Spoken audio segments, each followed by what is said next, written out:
وبسط الأرض بقدرته على ماء الجماد وقسم الرزق فلا ينسى من خلقه أحد الحي القيوم لا تأخذه سنة ولا نوم ونشهد أن لا إله إلا الله وحده لا شريك له ونشهد أن سيدنا وحبيبنا المصطفى الذي أعطاه خلق آدم معرفة شجاعة نوح خلة إبراهيم لسان إسماعيل رضا عيسى فصاحة صالح حكمة الود بشرى يعقوب جمال يوسف صبر أيوب طاعة يونس جهاد يوشع صوت داود حب دانيال وقار إلياس زود عيسى قوة موسى وهيبة سليمان وعلم الخضر وعلى آله وأصحابه أجمعين أما بعد فأعوذ بالله من الشيطان الرجيم بسم الله الرحمن الرحيم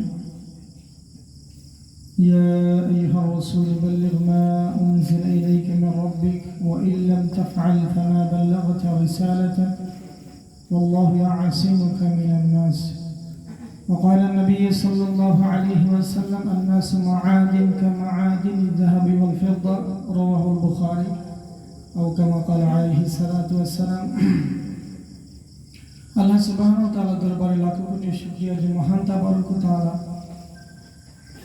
শত ব্যস্ততার মাঝে রব্বে কারীম একটু ফারহাতের জন্য আমাদেরকে সুযোগ করে দিয়েছেন। এই জন্য মন খুলে প্রাণ খুলে উচ্চ কণ্ঠে আওয়াজ করে বলে আলহামদুলিল্লাহ। আলহামদুলিল্লাহ। আমার বিষয়বস্তু দেওয়া হচ্ছে দাওয়ার সঙ্গে কিছু কথা বলার জন্য। দাআ ইয়াদউ মিন বাবি নাসারা ইয়াসু দাআ ইয়াদউ দাওয়াতান আহবান করা। সূরা হামিম সিজদার মধ্যে আছে আল্লাহ তাআলা বলেন ওমান আহসানু কাওলান মিম্মান দাআ ইলাল্লাহ। দাআ সালা ইলা শব্দ ব্যবহার হলে অর্থ আহ্বান করা।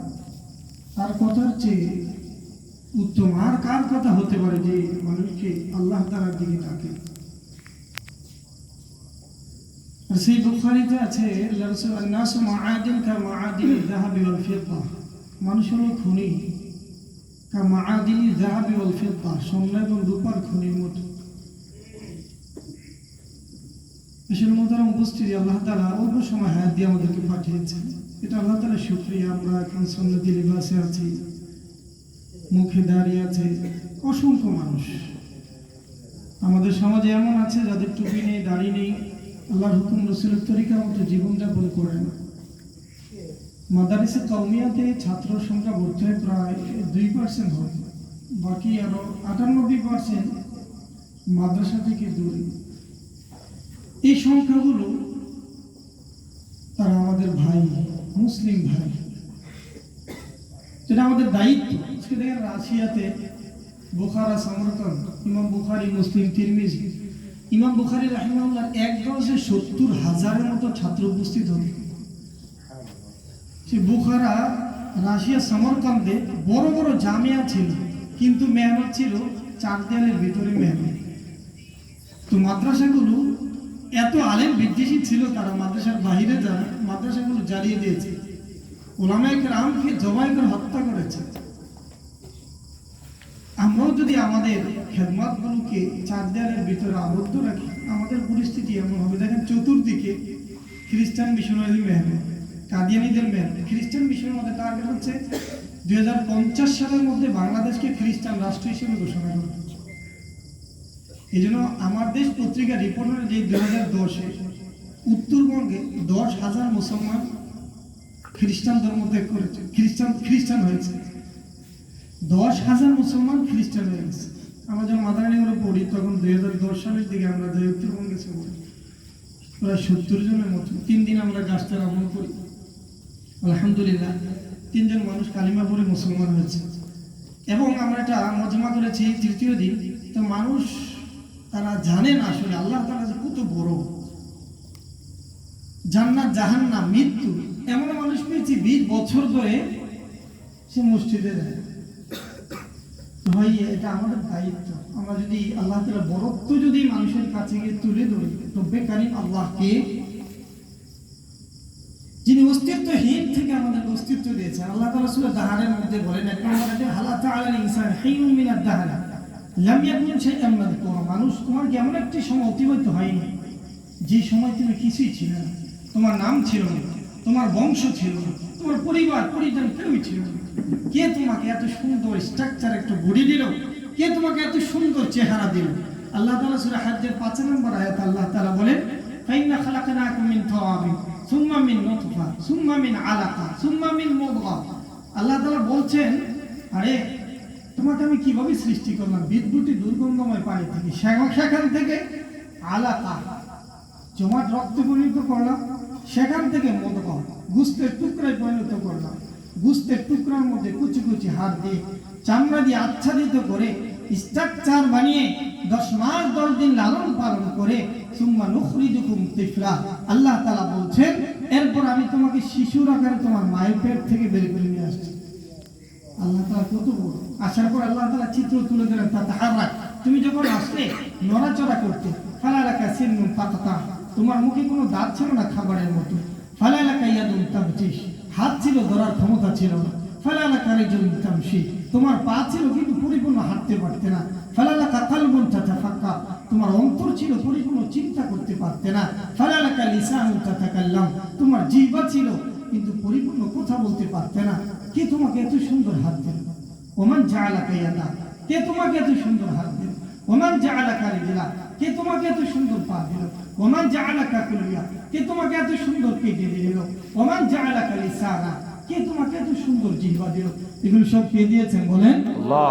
তো মুহাব্বতের সাথে বলেন আল্লাহ। আল্লাহ। এই জিনিসগুলো তুলে ধরেন মানুষের কাছে। ভাই, দুনিয়া তো চিরস্থায়ীর জন্য না, ক্ষণস্থায়ী জীবন। আল্লাহ তাআলা 30 নম্বর পরে সূরা বালাদের 8 নম্বর আয়াতে বলেন, আলাম নাজআল লাহু আইনাইন ওয়া লিসানা ওয়া শাফাতাইন, আমি কি তোমাকে দুটি চোখ দেইনি? কে তোমাকে এত সুন্দর চোখ দিল? বিজ্ঞানীদের ভাষায় মানুষের এক একটা চোখের মধ্যে 13 কোটির মতো রোগ আছে। আর মোবাইলের মেগাপিক্সেল যদি সুন্দর হয়, ভিডিও সুন্দর হয়, ছবিগুলো সুন্দর হয়। স্যামসাং গ্যালাক্সি আগে ছিল 40 থেকে 42 মেগাপিক্সেল ক্যামেরা, এখন হয়তো বা একটু বেশি, কিন্তু আল্লাহ তাআলা 40, 100, 200 মানুষের দুই চোখে 576 মেগাপিক্সেল ক্যামেরা আল্লাহ তাআলা ফিট করে দিয়েছে। আল্লাহু আকবার। কত বড় দয়ালু আল্লাহ! শুধু তাই নয়, কিডনি মানুষের প্রত্যেক 40 মিনিট পর একবার কুদরতিভাবে কিডনিটাকে ডায়ালিসিস করে। আল্লাহ। দৈনিক 36 বার কিডনিটাকে ডায়ালিসিস করে। রব্বে কারীম আল্লাহ তো তিনি জান্নাম আর রহমান আর রহিম আল মালিক আল কুদ্দুস আসসালাম আল মুমিন আল মুহাইমিন আল আজিজ আল জব্বার আল মুতাকাব্বির আল খালিক আল বার আল গফফার আল কাহ্হার আল সত্তার আল তাওয়াব আল কাবিদ আল বাসিত আল খাফিদ আল মানি আল নাফি আল দার আল আউয়াল আল আখির আল যাহির আল বাতিন আল সামি' আল বসির اللطيف والخبير والمحيي المميت والمذل ذو الجلال والإكرام। তিনি হচ্ছেন আমাদের আল্লাহ। আল্লাহু আকবার। আল্লাহু আকবার।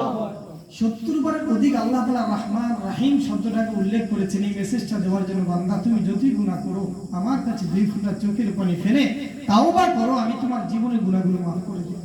আল্লাহ তাআলা কত বড় মহান! এই কথাগুলো বলেন ভাই। আল্লাহ তাআলা সৃষ্টি করেছেন, চিরস্থায়ী যদি থাকবেন না, চলে যাবেন। রিজিক নিয়ে টেনশন। ভাইজান অনেক সুন্দর আলোচনা করেছেন, এর আগে আমি চিনতাম না। সাকিবের মাধ্যমে পরিচয় দারুণ। আমাদের আসলে সবচেয়ে বড় আমার চিন্তা চেতনা এমনই হয়, মাদ্রাসায় পড়ে কিলা বই ইমামতি করি, রিজিক নিয়ে টেনশনে থাকি। আপনার ইলিশ রিজিক যে দেয়, দেখেন বর্ডার, ইন্ডিয়ার বর্ডারের এই পাশ হচ্ছে পদ্মা নদী আর ওই পাশ হচ্ছে গঙ্গা নদী। পদ্মা নদীতে জাল ফেলা মাত্রই প্রত্যেকটা জালের মধ্যে আল্লাহ কুদরতিভাবে ইলিশের ব্যবস্থা করে দেন। কিন্তু ইন্ডিয়াতে গঙ্গা নদীতে আপনার যত হাজার হাজার জাল যদি ফেলেন, ইলিশ তো দূরের কথা, ইলিশের গন্ধও পাওয়া যায়। কথা বলেন ঠিক কিনা? রিজিকের মালিক একটা ইলিশের, বড় ইলিশের একটা ইলিশ থেকে আল্লাহ তাআলা 23 লক্ষ ইলিশের ব্যবস্থা করেন। আল্লাহু আকবার। ছোট ইলিশ কমপক্ষে 1.5 লক্ষ ইলিশের ব্যবস্থা করেন। ইলিশ কে চাষ করে? পাঙ্গাস, তেলাপিয়া এগুলো চাষ করা লাগে, খাবার দিতে হয়। কিন্তু ইলিশ দেখেন আল্লাহ তাআলা এটাকে চাষ আল্লাহ নিজেই করেন কুদরতিভাবে। আল্লাহ তাআলা এটাকে খাবার দেন একমাত্র কাদের জন্য? আপনার জন্য, আমার জন্য। রিজিকের মালিক কে বলেন? আল্লাহ। আল্লাহ তাআলা কত বড় জাত! সে আল্লাহ তাআলার পরিচয় পরিচিতি লাভ করে আপনি মানুষের ধারে ধারে বারে বারে যান। রব্বে কারীম আল্লাহ অল্প সময় হায়াত দিয়ে আল্লাহ তাআলা পাঠিয়েছেন। আল্লাহ তাআলা অনেক বড় মহান। আল্লাহ তাআলা আমাদেরকে খুব সামান্য সময় হায়াত দিয়ে পাঠিয়েছেন। এই জন্য নিজের আমলটাকে সুন্দর করা, আর পাশাপাশি আমার ভাই আজকে দেখেন আপনারা অনেক আত্মীয়স্বজন, কাদিয়ানি, হিজবুত তাওহীদ, খ্রিস্টান মিশনের ব্যাপক মেহনত। আমরা দাউদকান্দিতে গিয়ে দেখেন হিজবুত তাওহীদের অনেক কর্মী হয়ে যাচ্ছে।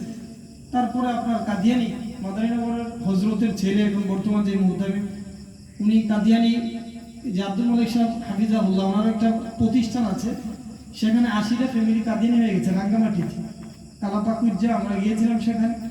তা আলহামদুলিল্লাহ আব্দুল মালিক সাহেব হাফিজাহুল্লাহ তিনি সেখানে একটা প্রতিষ্ঠান করেছেন তাদেরকে বোঝানোর জন্য। আলহামদুলিল্লাহ তারা এখন ফেরত আসতেছে।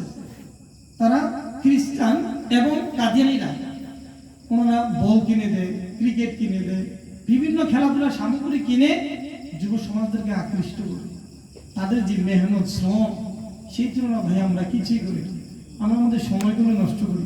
বিশেষ করে আমরা তরুণ প্রজন্ম মাদ্রাসা কওমিয়াতে যারা পড়ি, এই যে বন্ধুগুলো 10 দিন 12 দিনের বন্ধ হয়, আমি চিন্তা করি আমার এলাকার মধ্যে যুবক যারা আছে তাদের লিস্টগুলো আমি করবো, কলেজে পড়ে মাদ্রাসায় পড়ে, সেই লিস্টগুলো করে তাদেরকে নিয়ে বসি, কিছু সামাজিক কাজ করি, কবরস্থান পরিষ্কার করি, রাস্তাগুলো যদি থাকে রাস্তাগুলো কিছু কাজ করি, সামাজিক কাজ, সেখানে আমরা 20 টাকা 50 টাকা করে উঠাই আমরা ঈদের আগে সেমাই বিতরণ করি, কুরবানির আগে মশলা বিতরণ করি। আল ইনসান আব্দুল ইহসান, চা যদি খাওয়ান আপনার কথা শুনতে পারবো। এভাবে আমরা যদি টার্গেট করি তাহলে আমাদের কাজগুলো করে সহজ হবে, মানুষ নামাজি হবে, দিনের প্রতি আসবে। একটা মানুষ যদি কালিমা শিখে, একটা মানুষ যদি নামাজি হয়, একটা মানুষ আমার নাজাতের কারণ হতে পারে। এই জন্য প্রিয় উপস্থিতি, আমরা যারা আছি আমরা সবাই নিয়ত করি। আল্লাহ তাআলা সূরা মায়েদা 66 নম্বর আয়াত আল্লাহ তাআলা বলছেন, ইয়া আইয়ুহা রাসূল বাল্লিগ মা উনজিলা ইলাইক, আল-আমরুল উজুব, এখানে আমর সিগে ব্যবহার করেছে, তাবলীগ করুন, পৌঁছান। কিসের পৌঁছাবেন? মা উনজিলা ইলাইক মির রাব্বিক, আল্লাহ তাআলা যে প্রেরণ করেছেন এগুলো পৌঁছে দেন। এই জন্য প্রিয় উপস্থিতি, এটা আমাদেরই দায়িত্ব। আমরা যদি জাগি, জাগবে বাংলাদেশ। আমরা যদি জাগি, দুর্নীতি মুক্ত হবে বাংলাদেশ। আমরা যদি জাগি, ইফতিজিং মুক্ত হবে বাংলাদেশ। আমরা যদি জাগি, মাদক মুক্ত সমাজ তৈরি হবে বাংলাদেশ। কথা বলো ঠিক কিনা? ঠিক। এজন্য আমরা জাগতে হবে। আজকে দেখো কিরা পরিবর্তন হয়, ফ্যাসিস্ট সরকারের পরিবর্তন হয়েছে, তত্ত্বাবধায়ক সরকার আসছে, কিন্তু পরিবর্তন ইসলামের দিক থেকে পরিবর্তনটা কি দেখো। নারী সংস্কার কমিশনার আসছে, যৌনকর্মীরা ওনারা কাজের স্বাধীনতা চায় এবং নারী পুরুষের সমান অধিকার চায়। আবার দেখেন ইদানিং সবচেয়ে বড় বেদনাদায়ক হচ্ছে এই যে 20 টাকার নোট সংস্কার। আমরা দেখতে হবে 20 টাকার মধ্যে 60 গম্বুজের একটা মসজিদ ছিল খুলনা, সেই মসজিদটাকে বাদ দিয়ে এখন মন্দিরের ছবি দেওয়া হয়েছে, কান্তিজিও মন্দির, শ্রীকৃষ্ণদের কান্তিজিও মন্দির। কান্তজিও মানে, কান্ত মানে হলো কৃষ্ণ, শ্রীকান্ত, জিও মানে প্রাণ, চিরঞ্জীব চিরস্থায়ী। তাহলে কি হয়? কৃষ্ণ চিরস্থায়ী চিরঞ্জীব হোক। আমি যখন এই মসজিদে টাকাটা নিয়ে যাই, আমি সালাত আদায় করছি, ইয়া কানা আবুদু ওয়া ইয়া কানা নাস্তাইন, আল্লাহ একমাত্র আপনার যে ইবাদত বন্দেগী করছি, কিন্তু টাকা আমার মেসেজ দেয় যে কৃষ্ণ তুমি চিরস্থায়ী চিরঞ্জীব হোক। মসজিদে আমার দান যখন করবো, আমার দান বক্স মন্দির চলে গেল, মসজিদে মন্দির চলে গেল, কিন্তু সংস্কার আমরা যাই কিছু বলি। এই জন্য আমরা তরুণ প্রজন্ম দিনদার সাথী, আমরা যদি জাগি, জাগবে বাংলাদেশ। আর আমরা যদি ঘুমিয়ে থাকি, ঘুমিয়ে থাকবে বাংলাদেশ। যতই পরিবর্তন হয়, কোনো সংস্কার হবে না। আজকে টাকা দেখেন অটোমেটিক ভাবে মসজিদে চলে যাবে, দান বক্সে চলে যাবে, পকেটে চলে যাবে। এই জন্য যদি পরিবর্তন হয়, আমরা জাগতে হবে। প্রত্যেকটা তরুণ প্রজন্ম আমরা তাদেরকে বুঝাতে হবে, দাঁড়ে দাঁড়ে বারে বারে যেতে হবে। গিয়ে যদি বুঝাই, তাহলে কাজগুলো করা সুন্দর হবে। আল্লাহ রাসূল যেতেন ফাতেমা রাদিয়াল্লাহু তাআলা আনহার কাছে, ফজরের সময় গিয়ে ডাক দিতেন, মা উম্মি উম্মি কুমিলিস সালাত, নামাজের জন্য জাগ্রত হও, ওয়ানকিদি নাফসাকি মিনান নার, নিজেকে জাহান্নামের আগুন থেকে বাঁচাও। ফাইন্নী লা উগনি আনকি শাইআ, আমি তুমি আমার পরিচয় দিয়ে তোমার কোনো লাভ হবে না। সাফিয়া আল্লাহ রাসূল ফুফুর বাসায় গিয়ে নক করতেন, ফুফি উঠেন, কুমিলিস সালাত ওয়ানকিদি নাফসাকি মিনান নার, নিজেকে জাহান্নামের আগুন থেকে বাঁচান। ফাইন্নী লা উগনি আনকি শাইআ, আমি আপনার কোনো কাজে আসবো না, আপনি নিজেই নিজের আমলগুলো করেন। এই জন্য আমরা যদি আমার ভাই, আমার বাবা, আমার পাড়া প্রতিবেশী, আমার চাচাতো ভাই, আমার ইউনিয়ন, আমার থানা, আমার জেলা, আমার দেশ, আস্তে আস্তে ইনশাআল্লাহ পরিবর্তন হয়ে যাবে।